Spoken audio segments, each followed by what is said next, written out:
আসসালামু আলাইকুম প্রিয় দর্শক, অন্য মঞ্চের আলাপচারিতায় আপনাদের সকলকে আমন্ত্রণ জানাই। বাংলাদেশ এখন পুরোপুরি এক অস্থির সময়ের মধ্য দিয়ে যাচ্ছে। দেশটির এখন এমন এক অবস্থা, তাতে সরকার কে চালাচ্ছে সেটি সরকারের লোকেরাই জানে না। 24 ঘন্টার ব্যবধানে দেশের 3টি বিশ্ববিদ্যালয়ে ভয়াবহ সংঘর্ষ হয়েছে। সরকারের মিত্রদের মব সন্ত্রাস ঠেকানো নিয়ে সেনাবাহিনীর সাথে সরাসরি দ্বন্দ্বে জড়িয়ে পড়েছে ইউনূস ঘনিষ্ঠরা। এ কারণে 3টি বিশ্ববিদ্যালয়ে ভয়াবহ সংঘর্ষ হলেও আইন শৃঙ্খলা বাহিনী দীর্ঘক্ষণ নীরব দর্শকের ভূমিকায় থেকেছে। জাতীয় পার্টি ইস্যুতে গেম খেলতে গিয়ে রাজনৈতিক পরিস্থিতিতে ভয়জগৎটা বানিয়ে ফেলেছে ডক্টর ইউনূসের মিত্ররা। সেনা দপ্তর থেকে কড়া বার্তা গেছে অধ্যাপক ইউনূসের দপ্তরে। পরিস্থিতি এতটাই গুরুতর যে অধ্যাপক ইউনূস তার মিত্রদের একাংশকে দিয়ে আরো একবার পদত্যাগের নাটক করতে পারেন। সামাজিক মাধ্যমে ছড়িয়ে দেওয়া হতে পারে অধ্যাপক ইউনূস আর থাকতে চান না এমন বার্তা। কিন্তু সূত্রগুলো বলছে সেনাবাহিনীর সাথে দ্বন্দ্বের কারণে ইউনূস ঘনিষ্ঠ একটি শক্ত পক্ষ ইউনূসের বিপক্ষে চলে গেছে। পরিস্থিতি গুরুতর হওয়ার আগেই করণীয় ঠিক করতে এবং আইনি প্রক্রিয়া যাচাই করতে সেনাপ্রধান জেনারেল ওয়াকারুজ্জামান বৈঠক করেছেন দেশটির প্রধান বিচারপতি সৈয়দ রেফাত আহমেদের সাথে। সূত্রগুলো বলছে জাতীয় পার্টি ইস্যুতে আরো বাড়াবাড়ি করতে পারে সরকারি মিত্ররা। অন্যদিকে মব সন্ত্রাসের কারণে দেশের আইন শৃঙ্খলা পরিস্থিতি আরো করুণ হতে পারে, ফলে ঘটে যেতে পারে অপ্রত্যাশিত কিছু, এমন আশঙ্কাও করছেন অনেকেই। বিস্তারিত জানতে চলুন যাওয়া যাক বিশ্লেষণে।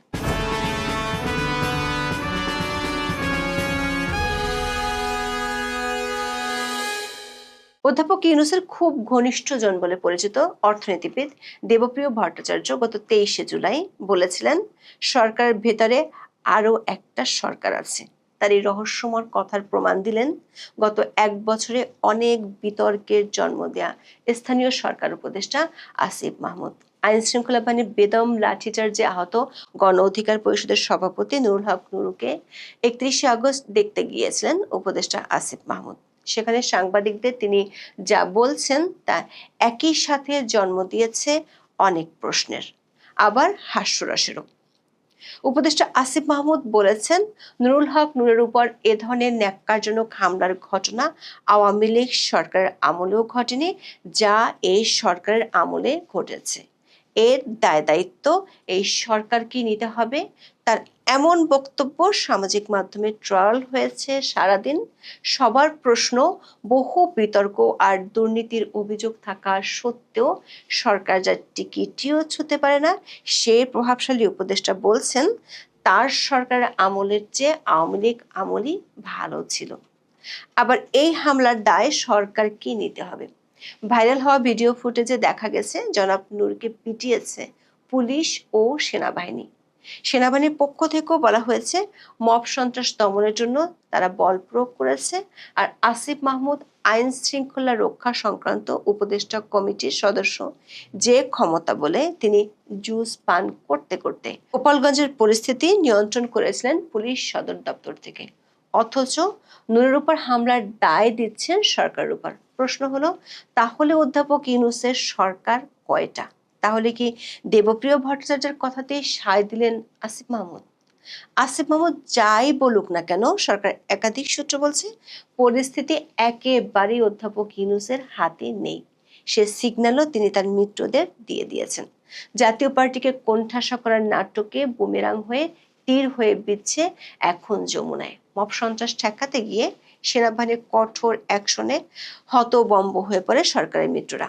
1.5 দিন ধরে পরিস্থিতি বুঝতে লেগেছে ইউনূসের দপ্তরের, কিন্তু বোঝার পর যে বিবৃতি দিয়েছে তাতে জল আরো ঘোলা করে ফেলেছে, তাতিয়ে দিয়েছে সেনাবাহিনীকে। সেনাবাহিনীকে ইঙ্গিত করে বলছে যতই ক্ষমতাধর হোক না কেন ব্যবস্থা নিবে অন্তর্বর্তী সরকার। সূত্রগুলো বলছে গোপালগঞ্জের ঘটনায় সাবেক বিচারপতি ডক্টর মোহাম্মদ আবু তারিকের নেতৃত্বে 6 সদস্যের একটি তদন্ত কমিশন গঠন করেছিল, কিন্তু সে সময় সরকার কোনো আক্রমণাত্মক শব্দ ব্যবহার করেনি।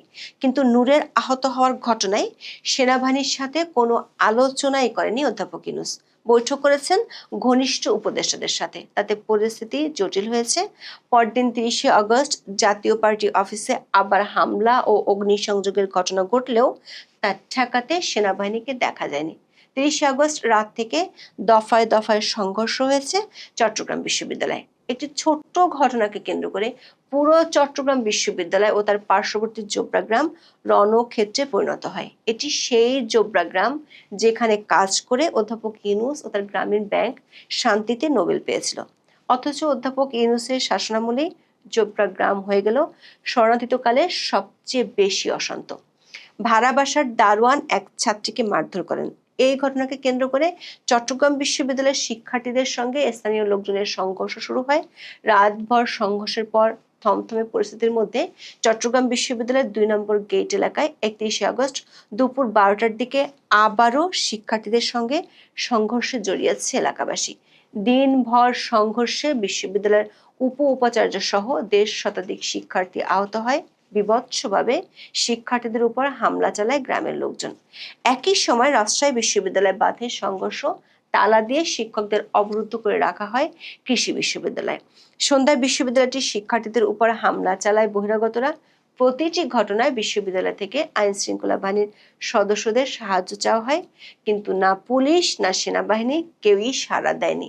মব সন্ত্রাস ঠেকাতে না দেয় সরকার উচ্চ মহলে সেনা দপ্তর থেকে বার্তা দেওয়া হয়। সরকারের মিত্রদের মব সন্ত্রাস ঠেকানো না গেলে দেশের আইন শৃঙ্খলা পরিস্থিতি নিয়ন্ত্রণে আনা সম্ভব নয়। শেষমেশ চট্টগ্রামে 144 ধারা জারি করতে বাধ্য হয় স্থানীয় প্রশাসন। এরই মধ্যে রাজধানীর ধানমন্ডিতে দিনে দুপুরে মিছিল করেছে কার্যক্রম নিষিদ্ধ থাকা আওয়ামী লীগ। জাতীয় পার্টিকে নিষিদ্ধ করার হুমকির মধ্যেই দলটির চেয়ারপারসন এবং মহাসচিব নেতাকর্মীদের নিয়ে সন্ধ্যায় ছিলেন দলটির কেন্দ্রীয় কার্যালয়। ফলে শুধু অনিয়ন্ত্রিত আইন শৃঙ্খলার সাথে রাজনৈতিক প্রতিপক্ষরা মাঠে নামছে দেখে পুরোপুরি বেসামাল এখন ইউনূস ও তার মিত্ররা। এতটাই বেসামাল যে সরকারি মিত্ররাই এখন সমাবেশ করে বলছে এর যে জঘন্য আইন শৃঙ্খলা পরিস্থিতি তারা দেখেননি। ঠিক উপদেষ্টা আসিফ মাহমুদের মতোই তারা বলছেন আগেই ভালো ছিলাম।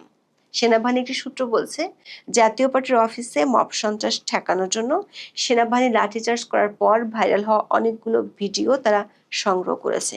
এসব ভিডিওতে সেনাবাহিনী ও সেনাপ্রধানকে নিয়ে অকথ্য ভাষা ব্যবহার করা হয়েছে। এ সম্পর্কে সেনা দপ্তর থেকে সরকার ঊর্ধ্বতন মহলকে অবহিত করা হয়েছে। সূত্রগুলো বলছে, সেনা সদর থেকে অধ্যাপক ইউনূসের কাছে বার্তা পাঠিয়ে দেওয়া হয়েছে 31 আগস্ট সকালে। সরকারি মিত্রদের বিরুদ্ধে মব সন্ত্রাস করার অভিযোগ অনেক আগে থেকেই সরকারের কাছে জমা পড়েছিল। তাদের গ্রেপ্তারে সরকারের সম্মতি না থাকায় আবারও কড়া বার্তা গিয়েছে সরকারের কাছে। 30 আগস্ট বিকেল থেকে অধ্যাপক ইউনূস বুঝতে পেরেছিলেন জাতীয় পার্টি ইস্যুতে যে নাটক তার মিত্ররা করতে চেয়েছিল তা বুমেরাং হয়ে গেছে।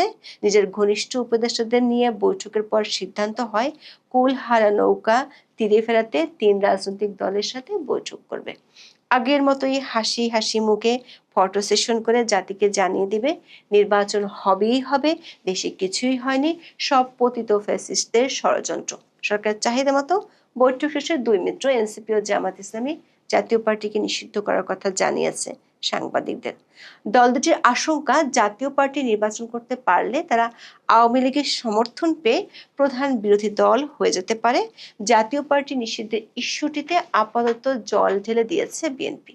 দলটির মহাসচিব মির্জা ফখরুল ইসলাম আলমগীর বলেছেন, জাতীয় পার্টি ইস্যুতে অধ্যাপক ইউনূসের সাথে তাদের কোনো আলোচনাই হয়নি, কিন্তু সরকার যে নির্বাচন হবে বলে গ্যারান্টি দিচ্ছে তাতে আবার ভিন্ন সুর বেজে উঠেছে সরকারের 2 মিত্র এনসিপি ও জামাতের।